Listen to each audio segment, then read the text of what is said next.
UJ Official.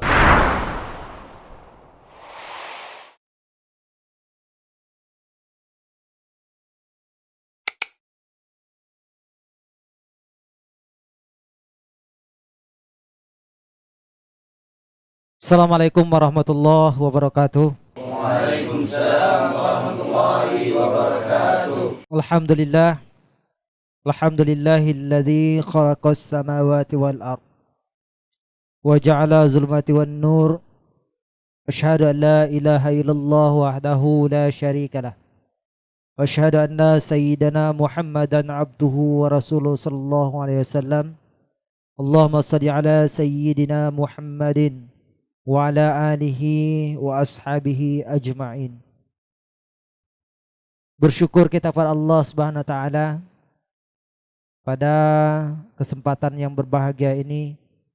Allah masih memberikan kita nikmat yang begitu besar dan begitu banyaknya kepada kita semua, terutama nikmat iman dan nikmat Islam yang masih Allah berikan kepada kita.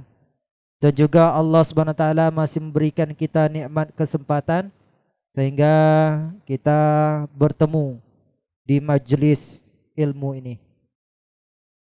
Kemudian salawat beserta salam tak bosan dan tak lupa-lupanya kita kirimkan kepada baginda kita, Nabi besar Muhammad sallallahu alaihi wasallam. Allahumma salli ala sayyidina Muhammad wa ala ali sayyidina Muhammad. Yang terhormat Al-Mukarram Ustadz kita, Ustadz pemateri kita pada kesempatan kali ini, tuh Ustadz Jamal Oktopa, yang insyaallah nanti kita memaparkan begitu banyak hal yang terkait dengan tema kita pada kesempatan kali ini, yaitunya tentang bincang-bincang akhir zaman. Nah, sekarang kan kita sudah tahu dan mengetahui apa itu tentang akhir zaman. Nah, jadi itu yang akan kita bincangkan nantinya. Bagaimana akhir zaman itu, bagaimana peristiwa-peristiwa yang terjadi di akhir zaman nantinya. Itu yang akan kita kupaskan nantinya bersama Ustadz kita, Al-Mukram Al-Ustadz Jamal Oktopa. Assalamualaikum Ustadz, gimana kabar Ustadz? Alhamdulillah. Jadi begini Ustadz, kita langsung saja ke tema kita malam hari ini, yaitunya bincang-bincang masalah akhir zaman Ustadz. Jadi menurut Ustadz, dunia kita sekarang ini kan udah tua Ustadz. Jadi bagaimana menurut Ustadz tentang menyikapi akhir zaman ini Ustadz? Gitu Ustadz. Bismillahirrahmanirrahim. Assalamualaikum warahmatullahi wabarakatuh. Alhamdulillahilladzi bi ni'matihi tatimmus shalihat wa bi maghfiratihi tuzillus sayyi'at. Asyhadu an la ilaha illallah wahdahu la syarika lah wa asyhadu anna Muhammadan abduhu wa rasuluhu la nabiyya ba'dah, amma ba'. Bersyukur kita kepada Allah Subhanahu wa taala, bersalawat kita kepada Nabi kita Muhammad sallallahu alaihi wasallam. Allahumma salli wa sallim wa barik alaih. Terima kasih kita ucapkan kepada tadi pembawa acara Ustaz Jufri, pun kepada hadirin jamaah sekalian Ananda. InsyaAllah kita tema malam ini bincang-bincang santai tadi ya, seperti yang disampaikan tentang kajian akhir zaman Ustaz ya. Iya Ustaz. Wah, kalau kita bahas akhir zaman ini memang panjang Ustaz ya. Nanti mungkin kita buka sesi tanya jawab nanti mungkin dari Ananda untuk ada yang mau ditanyakan. Baik. Kalau kita berbicara tentang akhir zaman, Nabi SAW sudah jauh mengingatkan kita bahwa di akhir zaman ini akan datang zaman fitnah. Zaman fitnah ini zaman ujian yang sangat berat. Orang-orang mukmin di akhir zaman ini seperti hidup di potongan malam yang gelap. Ini yang diceritakan oleh Nabi. Makanya kata Nabi SAW, Ada orang itu yang ketika yusbihu rajulan mu'minan. Ada yang seorang itu ketika pagi dia beriman. Wa yumsi kafiron. Tahu-tahu kafir, sorenya dia sudah menjadi kafir. Kafir di sini dalam artian imannya habis. Atau ada orang yang ketika yumsi mu'minan, ketika sore dia beriman. Wa yusbihu kafiron. Ketika paginya lagi hilang keimanannya. Kenapa bisa seperti itu? Kata Nabi, yabi'u dinahu bi'aradin minad dunya. Karena mereka menjual keimanan mereka dengan hanya kemegahan dunia yang sementara ini. Makanya kata Nabi banyak beramal soleh. Karena memang banyak ujian itu. Maka kata Ibnu Arabi, ujian fitnah di akhir zaman itu apa? Ujian harta, terlalu cinta kepada jabatan, perbedaan pendapat sesama manusia, itu ujian juga. Coba sekarang ini kan sudah sangat nampak tanda-tanda kegelapan akhir zaman itu. Orang-orang sudah banyak yang merasa paling benar. Betul? Betul. Ada orang-orang yang seakan-akan terlalu gila jabatan, gila harta. Sehingga tidak tahu lagi mana bapak, mana anak. Kadang-kadang tidak tahu lagi mana keluarga, kakak beradik, sudah habis semuanya. Kenapa? Karena memang ini tadi yang dikatakan Nabi bagaikan potongan malam yang sangat gelap. Sungguh sangat gelap. Makanya bagaimana cara kita itu supaya memang kita kuat di akhir zaman ini. Orang-orang mukmin yang pertama mohon pertolongan kepada Allah. Banyak kita memohon pertolongan. Nabi Muhammad SAW saja tiap saat berdoa. Allahumma inni a'udzubika min fitnatin nar wa adzabin nar. Ya Allah, kata Nabi, aku memohon kepadamu dari fitnahnya api neraka dan dari azabnya api neraka. Wa a'udzubika min fitnatil qabri wa azabil qabri. Aku bermohon kepadamu ya Allah dari fitnah kubur dan azab kubur. Belum sampai kita ke neraka, di kuburan kita sudah diuji. Kita sudah dituntut akan apa yang kita perbuat di dunia. 7 langkah orang-orang yang mengantar kita itu pergi sudah diuji kita. Sudah ditanya oleh malaikat mungkar dan nakir. Ada namanya malaikat zabaniyah. Dipukulnya kita tembus 7 lapis bumi itu. Bahkan dalam sebuah hadis, andai seluruh makhluk di bumi ini menangkis pukulannya malaikat zabaniyah itu, itu luar biasa, tidak akan bisa. Seluruh dunia ini, manusia seluruh dunia ini nggak bisa. Saking kuatnya. Itu baru di kuburan. Makanya Nabi saja berdoa. Kita. Nabi bukan, Rasul bukan, ulama bukan, imam bukan, makmum pun jarang-jarang sholat berjamaah. Tidak pernah kita minta kepada Allah. Makanya Nabi tiap saat berdoa. Wa'udzubika min fitnatil ghina, kata Nabi. Bermohon Nabi kepada Allah berlindung dari fitnah ujian kekayaan. Nah, kaya itu ujian. Ada orang bilang, aduh, enak ya punya sama dia itu. Sawit berhektar-hektar, mobil banyak. Mobil 4-4, rumah bertingkat-tingkat, istri pun 4-4 pula. Kan? Pikir dia enak, padahal itu ujian. Wa min fitnatil faqri, dari ujian kemiskinan. Miskin pun jadi ujian. Berarti semuanya ujian ya? Semuanya ujian. Makanya di dalam pepatah Arab para ulama mengatakan khairul umuri awsatuha. Sebaik perkara itu sedang-sedang saja. Jangan terlalu berlebih, jangan terlalu kurang. Nabi Muhammad contohnya sederhana. Hidup sederhana itu hidup yang sangat bijak. Tidak juga terlalu kaya, akhirnya menjadi sombong, Qarun habis, Fir'aun habis. Tidak juga terlalu miskin, akhirnya menjual akidah hanya sekardus mie instan. Hilang agama. Kenapa? Terlalu miskin. Hidup itu sederhana. Apa itu sederhana? Hidup cukup. Mau berangkat haji cukup. Ya kan? Mau wisuda cukup. Mau nikah cukup. Cukup namanya. Oh kaya, bukan kaya. Ada orang kaya nggak berangkat haji. Ada orang-orang kaya mungkin dia tidak sempat mengasihi orang-orang lain. Artinya apa? Hidup itu hanya butuh kecukupan. Makanya dalam Islam itu Nabi mengajarkan Allahumma kfina bihalalika. Ya Allah cukupkan kami dengan hal yang halal. Apa Nabi minta kayakan kami? Tidak. Nabi minta cukupkan kami. Kecukupan itu kembali kepada kita. Ada orang yang sudah banyak dikasih nggak cukup-cukup. Ada orang yang sudah berlebih, ngerasa kurang aja.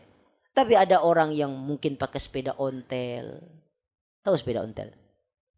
Sepeda ontel itu sepeda zaman 90-an dulu saja. Oh, Ustaz masih ketemu juga itu ya sepeda. Kalau itu. sepeda ontel masih Masih ya. Ada yang masih punya sepeda ontel itu. Bapaknya yang bawa, anaknya numpang lagi, 5 di tiang juga kan. Di belakang istrinya hamil lagi kan. Sepeda ontel itu. Anaknya jadi hafiz Quran. Luar biasa.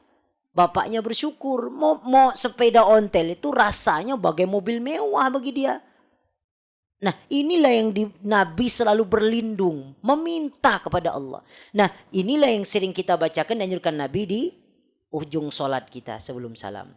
Nah dalam hadis Abu Hurairah diriwayatkan ini yang sering kita bacakan, Allahumma inni a'udzubika min adzabil qabri wa adzabi jahannam wa min fitnatil mahya wal mamat wa min syarri fitnatil masihid dajjal. Dajjal ini ujian paling terbesar. Jadi sebelum dajjal besar itu datang, dajjal kecil ini yang perlu kita inikan lagi. Ini yang pertama, minta pertolongan kepada Allah. Yang kedua apa? Bersegera beramal soleh. Badiru bil a'mal. Kata Nabi, banyak-banyak bersegeralah beramal soleh. Di akhir zaman ini, kalau kita nggak banyak beramal soleh, ketinggalan kita. Karena kata Nabi, fa inna min waraikum ayyamus sabr. Karena akhir zaman itu nanti hari-hari menuntut kesabaran. Orang beriman sekarang diuji dengan kesabaran. Betul? Ulama disakiti. Rakyat kecil dipermainkan. Kita dituntut. Apakah kita orang beriman harus, ayo angkat senjata perang? Tidak. Tidak semua diselesaikan dengan itu. Tapi kita dituntut ista'inu bis sabri was sholat. Dengan sabar dan sholat. Sabar kata kunci pertamanya. Banyak beramal soleh, banyak bersabar kita. Karena sabar itu kata Imam Ibnu Qayyim Al-Jauzi mengokohkan kaki orang beriman, meningkatkan keikhlasannya. Ini sabar nih. Ada orang sabar diuji kaya ketika miskin tidak bisa. Ada orang diuji miskin ketika kaya tidak bisa. Sa'labah, tahu Sa'labah? Sa'labah itu sholat sama istrinya gantian sarung. Pulang dia cepat-cepat. Sa'labah, kenapa cepat-cepat pulang? Kata Nabi, kata Sa'labah, sarung cuma satu Nabi. Istri nunggu di rumah, doainlah saya kaya. Didoain Nabi kaya, punya dikasih 1 ekor domba, peternak dombanya banyak. Udah banyak hartanya, malah gak pernah nampak batang hidung di masjid lagi. Tadi miskin minta doa kaya, pas kaya tidak tahu berterima kasih, malah gak pernah ke masjid lagi. Itu. Makanya diuji kesabaran itu. Afahasibtum annama khalaqnakum abath. Apakah kalian mengira engkau diciptakan di muka bumi ini abath? Kata Allah, tidak diuji begitu saja. Ayyaqulu amanna, berkata kami beriman ya Allah, wahum la yuftanun. Tidak diuji. Tidak mungkin. Kamu kita saja mau naik kelas diuji, ya kan? Ngaku sama guru. Pak guru, saya sudah hafal materi ini. Oke, apa kata Pak gurunya? Saya uji kamu. Kan gitu. Sama ketika kita berkata, ya Allah aku beriman. Kata Allah, apa bukti engkau beriman? Diuji sama Allah. Makanya banyak sabar, bersegera beramal soleh. Nabi Zakaria. Kenal Nabi Zakaria? Kenal? Mantap kemudiannya. Ketemu di mana Nabi Zakaria? Oh di mimpi. Ketemu Nabi kamu. Nabi Zakaria itu istrinya udah dicap mandul. Tapi Nabi Zakaria ini tiap malam berdoa, Rabbi la tadhanni fardan wa anta khairul warithin. Rabbi la tadhanni fardan wa anta khairul warithin. Ya Allah berikan aku keturunan karena engkau maha pewaris. Ini sebenarnya bagus juga Ustaz, untuk yang belum punya pendamping itu cocok juga sebenarnya. Iya kan? Nah, apa akhirnya kata Allah? Fastajabna lahu wa wahabna lahu Yahya. Kami kabulkan, kami berikan dia anak Yahya. Wa aslahna lahu zawjahu. Kami jadikan istri yang tadi mandul jadi subur. Kenapa? Wa innahum kanu yusari'una fil khairat. Ini kita garis bawah. Karena kata Allah, Nabi Zakaria dan keluarganya orang yang paling cepat beramal soleh. Dapat wahyu, langsung praktek. Kita pun gitu. Kita memang gak ada wahyu. Tapi ketika ada ulama yang menyampaikan, dengar dapat ilmu, langsung praktekkan. Itu namanya orang bersegera beramal soleh. Kalau bersegera beramal soleh, sekecil apapun kita dapat ilmu, sedikit apapun kita mungkin dapat potongan hadis dan Quran, tapi kita praktekkan, itu namanya yusari'una fil khairat. Bersegera beramal soleh. Inilah sebab-sebab cepat dikabul doa.